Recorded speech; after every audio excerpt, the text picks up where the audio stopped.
Hi friends, मैं नीरज पांडे। आप देख रही यूट्यूब चैनल नीरज विद में जीएस। आप सभी का इस चैनल पर वेलकम है। आज मैं बात करने वाला हूं यूपी के दूसरी बार बने हुए सीएम योगी आदित्यनाथ की। जैसा कि इन पर मैं एक वीडियो बना चुका हूं, इनकी हिस्ट्री और इनकी कह सकते हैं बायोग्राफी में बना चुका हूं ऑलरेडी। वो इसी चैनल पे आपको मिल जाएगा। यदि आप देखना पसंद करें तो वहां जाके देख सकते हैं। आज ये दूसरा वीडियो है और ये मुख्य रूप से इनके राजनीतिक जीवन पर वेस्ट है ये वीडियो। जैसे आपने पहले वीडियो में बहुत सारा प्यार और सपोर्ट दिखाया था, मैं उम्मीद करता हूं उसी प्रकार से आप इस वीडियो को भी लाइक करेंगे, शेयर करेंगे और सब्सक्राइब करेंगे और उसी प्रकार से आप अपना सपोर्ट और प्यार जरूर देंगे। मित्रों, जैसा कि आप सभी जानते हैं कि जिस दिन विश्व पर्यावरण दिवस मनाया जाता है उसी दिन 5 जून को 1972 को गढ़वाल जिले में, जो कि आज उत्तराखंड में है, और जब ये पैदा हुए थे उस समय यह उत्तर प्रदेश का ही भाग था, उसमें इनका जन्म होता है। और ये ऐसा नहीं था कि बहुत गरीब या बहुत गिरे हुए घर में पैदा हुए थे, क्योंकि इनके पिताजी एक रेंजर थे, एक अधिकारी थे। तो सामान्य रूप से इनका जीवन और इनका जो रहन सहन रहा होगा निश्चित रूप से बेहतर रहा होगा। उसके बावजूद भी इन्होंने ये कह सकते हैं आध्यात्म का, योग का और ये भौतिकतावादी दुनिया को छोड़ करके आध्यात्मिक दुनिया में कैसे कदम रखते हैं मित्रों, और कैसे आध्यात्मिक जगत में रहते हुए अपने जीवन को सुचारू रूप से चलाते हुए और निर्विवाद होते हुए ये अपने आध्यात्मिक जीवन के साथ साथ राजनीतिक जीवन का भी करियर शुरुआत करते हैं। और यहाँ भी ऐसा नहीं है कि ये असफल नेताओं में रहे हैं, ये सफल नेताओं और कह सकते हैं फायर ब्रांड नेताओं में इनकी गणना की जाती है। जैसा कि आप सभी ने देखा होगा और सुना होगा, योगी जी की अगर बातें देखी जाए तो सबसे बड़ी खासियत इनमें यह दिखती है कि ये जो देखते हैं वो करते हैं, और जो बोलते हैं तो वो निश्चित रूप से वो करते हैं। जैसा कि इनका बयान, अगर आप जितने बयान इनके पढ़ेंगे तो वो बहुत ही साफ सुथरे दिखते हैं, किसी प्रकार के गोलमाल भाव इसमें नहीं दिखते हैं। और सबसे बड़ी बात यह है कि जिस धर्म को मानते हैं खुल के उसका समर्थन भी करते हैं। जैसा कि इनके द्वारा कई बार इनको इंटरव्यू में इनसे पूछा गया कि आप किस धर्म को मानते हैं, तो ये खुल करके कहते हैं कि मैं हिंदू धर्म का क्या हूं, अनुयायी हूं, हिंदू धर्म को मैं मानने वाला हूं।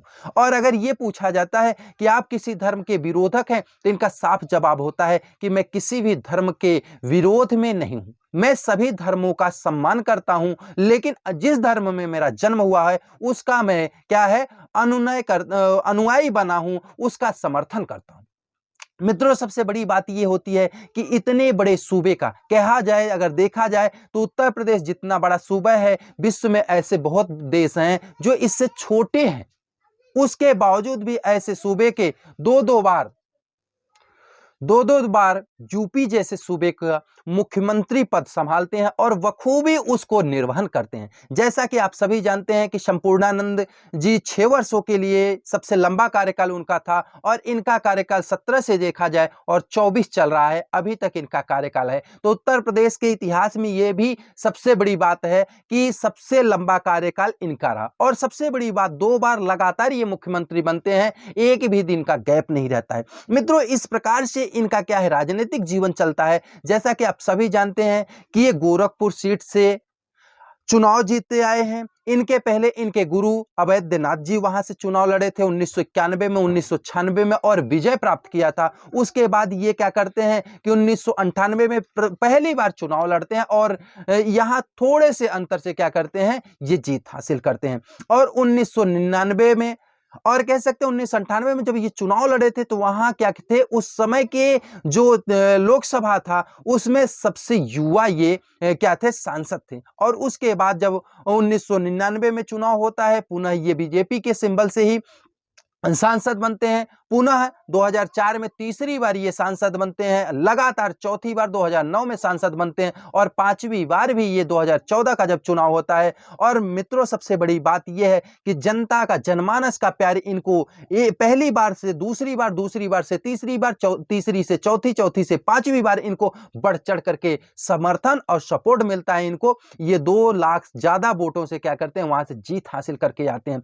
और इसी इनके गुणवत्ता को देखते हुए, इसी प्रकार के इनकी प्रतिभा को देखते हुए ये जो शीर्ष नेतृत्व सरकार है भाजपा की, वह क्या करती है, इन पर विश्वास जमाती है। और 2017 का जब विधानसभा चुनाव यूपी का होता है तो इनमें ये मुखर चेहरा दिखते हैं और प्रतिभावान चेहरा दिखते हैं, तो इनको यूपी जैसे सूबे का क्या किया जाता है, पहली बार इनको मुख्यमंत्री पद का शपथ दिलाई जाती है। और ये लोग यहाँ जो विधान परिषद होती है वहां का इनको सदस्यता दिला करके क्या करते हैं, इनको मुख्यमंत्री बनाया जाता है मित्रों।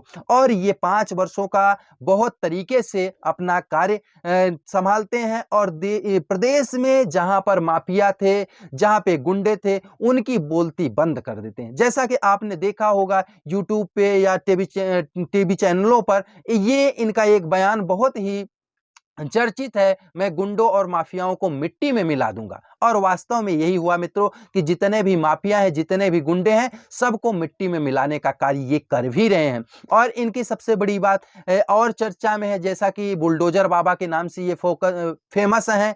सभी जानते हैं कि अगर कोई अनैतिक या अनर्गल ढंग से कार्य करता है और प्रदेश से या सरकार से द्रोह करता है, या सरकार या कह सकते हैं पब्लिक के साथ अनर्गल कार्य होता है, जैसे आप कह सकते हैं नकल माफिया हो या फिर कोई भी हो, उनको क्या किया जाता है, बुलडोजर के द्वारा उनके घरों को ध्वस्त किया जाता है। इससे कहीं ना कहीं जो गुंडे हैं, माफिया हैं, दबंग हैं, उनके मन में डर व्याप्त रहता है। तो इससे क्या है मित्रों, निश्चित रूप से लॉ एंड ऑर्डर बेहतरीन हो रहा है। जिस प्रकार से पुलिस का खौफ कह सकते हैं कि गुंडों और माफियाओं के मन में बस चुका है, वो शायद पहले ऐसा नहीं दिख रहा था। मायावती सरकार में दिखता था, लेकिन बीच में देखा जाए तो फिर वही गड़बड़ हो गया था। छोटे छोटे छुरभैया नेता जाते थे और दरोगा जी को धमका के चले आते थे, लेकिन इस समय ये स्थिति नहीं है। सबसे बड़ी बात यह भी है कि मुख्यमंत्री योगी आदित्यनाथ के अंदर ये भी गुण है कि ये अपने एमएलए और एमपी भी जो इनके क्षेत्र के अंतर्गत आते हैं, यूपी में आते हैं 80 एमपी, उनको भी ये चाहते हैं कि वो अधिकारियों के बीच हस्तक्षेप न करें। अधिकारियों के बीच अधिकारियों का कार्य अधिकारियों को करने दें और अपना कार्य खुद करें।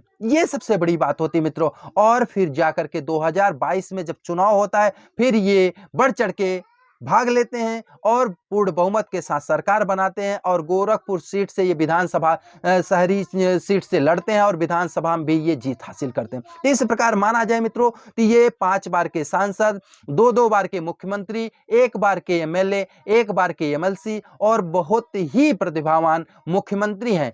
ये मित्रों ये दर्शाता है कि ये इनमें वो गुण है। और सबसे बड़ी बात यह है कि ये जो चीज मानते हैं उसको स्पष्ट कहते हैं। इनमें ये नहीं है कि किसी के सामने कुछ बोलेंगे, किसी के सामने कुछ बोलेंगे। इनमें जो कहना है वह स्पष्ट कहते हैं। ये हिंदू धर्म के अनुयायी हैं, लेकिन किसी धर्म के विरोधक नहीं हैं। जैसे इनसे कभी पूछा जाता है, अभी आपने ईद पे देखा है या कई बारों पर देखा है, ईद पे ये मुस्लिमों को क्या करते हैं, उनको बधाइयां देते हैं और दीपावली पे भी समस्त हिंदुओं को बधाइयां देते हैं। इनका ये नहीं है कि जैसा कि एक बार इनसे इंटरव्यू में पूछा गया था, अगर आपको किसी दरगाह में जाना पड़े तो आप जाएंगे या नहीं जाएंगे, तो इनका यह कहना था कि अगर मुख्यमंत्री की हैसियत से कहा जाएगा तो मैं निश्चित रूप से अपने प्रदेश के अंतर्गत कहीं भी मुझे बुलाया जाएगा, मैं जरूर जाऊंगा।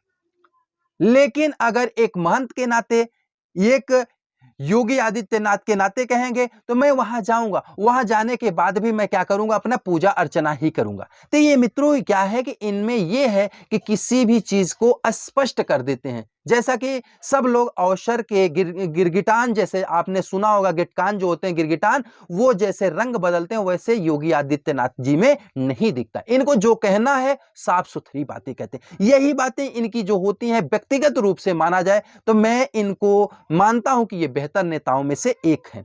और मित्रों क्या है कि इनका अगर देखा जाए वेशभूषा, जिस प्रकार से ये सांसद थे, जिस प्रकार से ये सीएम बने, कोई परिवर्तन नहीं। इनके काफिलों में भी देखा जाए तो बहुत लंबा काफिला ये लेकर के नहीं चलते हैं। सबसे बड़ी बात यह कि ये सादगीपूर्ण जीवन जीना चाहते हैं। ये चाहते हैं मेरे प्रदेश का विकास हो। और मित्रों एक बार इंटरव्यू में इनसे पूछा गया था कि आप जब योगी हैं, आप जब संत हैं, तो आप शासन क्यों संभाल रहे हैं? तो इनका ये कहना था कि संत का आशय ही होता है कि वो वसुधैव कुटुंबकम को समझे, इस संपूर्ण संसार को ही अपना समझे, व्यक्तिगत मेरा परिवार नहीं होना चाहिए।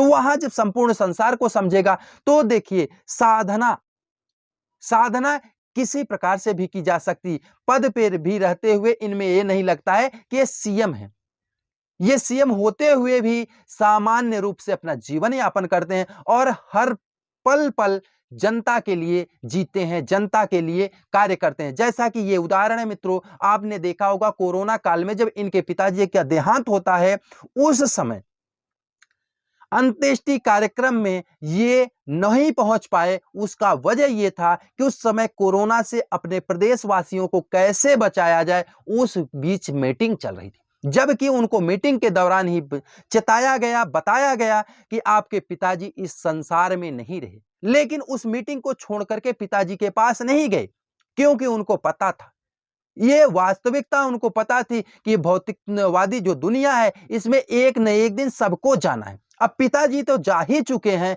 लेकिन जो बची हुई जनमानस है उसको मैं बचाने की कोशिश कर सकता हूं। तो मित्रों, इससे स्पष्ट होता है कि एक सच्चे नागरिक, एक सच्चे मुख्यमंत्री का ये और सच्चे राजा, जैसे कहते हैं ना, भगवान रामचंद्र जी जो थे वो जब जंगल गए मित्रों, गांव में थे, जब तक अपने अयोध्या राज्य में थे तो वो राम कहलाते थे, लेकिन जब वो जंगल में गए और बेसहारों का सहारा बनते हैं और गलत करने वालों को दंड देते हैं, तब जाकर के वो श्री राम बनते हैं। उसी प्रकार से ये जो योगी आदित्यनाथ जी आज आपके सम्मुख दिखते हैं, वो पहले के थे अजय सिंह बिष्ट थे। जब घर को त्यागा, आध्यात्म को अपनाया, तब जाकर के योगी आदित्यनाथ बनते हैं। और योगी आदित्यनाथ जी पद को संभाल रहे हैं, सीएम पद को, और बखूबी रूप से, बहुत ही तरीके से, लाजवाब तरीके से मुख्यमंत्री पद को संभाल रहे हैं। और ये मित्रों निश्चित रूप से है कि अगर आप किसी भी अलग चीज में जाएंगे, कुछ अलग सा करेंगे, तो विरोध होना है। विरोध उन्हीं का होता है जो बेहतरीन होते हैं, जो गड़बड़ होते हैं उसका विरोध कभी नहीं होता। और मित्रों, अगर और हम बातें करें तो मुख्यमंत्री योगी आदित्यनाथ जी में जो विशेष क्वालिटी मुझे दिखती है कि पहली बात तो यह है कि बहुत ही साफ सुथरा वो बोलते हैं, और इन पर कुछ आरोप भी लगते हैं, और इनके ऊपर एक जानलेवा हमला भी हुआ था, जैसा कि 2008 में आजमगढ़ में इन पर जानलेवा हमला होता है। लगभग 100 गाड़ियां थी और उन बीच में सभी गाड़ियों को क्या किया जाता है, आतंकवादी और हमलावरों के द्वारा घेर लिया जाता है और इन पर जानलेवा हमला होता है, ताबड़तोड़ फायरिंग होती है। लेकिन ईश्वर की कृपा होती है कि इनको मुख्यमंत्री बनना था और देश के इस प्रदेश की कमान को संभालना था, इसलिए क्या होते हैं, ये सकुशल वहां से बच के वापस आते हैं। और मित्रों, उसके बाद देखा जाए इनका हिंदुत्व प्रेम, तो जैसा कि आगे गोरखपुर दंगा जब हुआ था, उस समय क्या होता था कि मुहर्रम के समय पर गोली फायरिंग होती है और उसमें एक हिंदू एक व्यक्ति की जान चली जाती है, और इनको जैसे ही पता चलती है तो ये क्या करते हैं कि संबोधन के लिए, श्रद्धांजलि देने के लिए एक आयोजन करते हैं। लेकिन उस समय जिलाधिकारी महोदय द्वारा मना किया जाता है कि आपके जाने से वहां क्या है, भीड़ नियंत्रित नहीं कर पाएंगे। लेकिन ये जाते हैं और फिर हजारों समर्थकों के बीच क्या करते हैं, अपनी गिरफ्तारी को दे देते हैं। तो मित्र, देखा जाए तो इनका क्या है कि ये कहना है कि हिंदुओं के प्रति ये पूर्ण रूपेण समर्थित है, लेकिन ऐसा नहीं है, ये किसी जाति, किसी मत या किसी मजहब के विरोध में है। अगर जो सही कार्य करेगा उसके समर्थक हैं, सिर्फ और सिर्फ ये विरोधक हैं तो अन्याय के विरोधक हैं, अनीति के विरोधक हैं, गुंडागर्दी के विरोधक हैं, माफियागिरी के विरोधक हैं। और मित्रों, ये भी बता दें, योगी जैसा सीएम जिस सूबे में होगा, निश्चित रूप से उसका विकास होगा। हाँ, ये जरूर है कि कहीं ना कहीं योगी जी के रहते हुए कुछ चीजें, जैसे कहा जाए, बेरोजगारी थोड़ी बढ़ती जा रही है, और यहाँ पे ये देखा जाए कि जैसे कि ये नकल माफियाओं पे नकेल कसने की जो बात कही जाए, तो यह बार बार असफल हो रहे हैं। तो निश्चित रूप से इनमें कुछ ऐसे भी लोग हैं जो इसको करा रहे हैं, और सरकार को चाहिए, योगी सरकार को चाहिए कि इस पर और सख्त कानून बनाए और सख्ती दिखाए, जिससे कि किसी भी परीक्षा का, एग्जाम का, ये पहले भी चला आ रहा था, आज नई बात नहीं है। लेकिन मैं इनसे इसलिए गुजारिश करूंगा क्योंकि ये देश के लिए, लोगों के लिए, बच्चों के लिए सोच सकते हैं, और इनका ये माना जाता है कि बेहतरीन सीएम है। इसलिए अगर ये करें तो छात्रों के हित की बात करें और छात्रों के लिए जो भी परीक्षाएँ कराई जाएँ, उसको इतने चुस्त-दुरुस्त तरीके से कराई जाए, कहीं भी किसी प्रकार की गलतियाँ ना हो, जिससे बच्चों को भटकना ना पड़े। वो अगर तैयारी करके बैठे हैं, तो परीक्षा में बैठे, एग्ज़ाम में बैठे, तो सफलता को हासिल करें और नौकरी को पाएँ। ऐसा नहीं कि बाद में पता चले पेपर लीक हो। तो मित्रों, इस प्रकार से सीएम योगी आदित्यनाथ जी बहुत ही बेजोड़, बहुत ही प्रतिभावान सीएम हैं। और निश्चित रूप से ये क्या है कि आदरणीय हैं, सम्माननीय हैं और मैं इनका व्यक्तिगत रूप से मेरा मानना है कि ये मेरे लिए, मैं तो मानता हूं कि ये बेहतरीन एक सीएम है। अब रही बात, सबकी अलग-अलग राय होती है, तो अपनी-अपनी राय आप कमेंट सेक्शन में दे सकते हैं। फिर मिलते हैं नए सेशन के साथ, फिर किसी नेता की बात आएगी, फिर मिलते हैं। जय हिंद, जय भारत।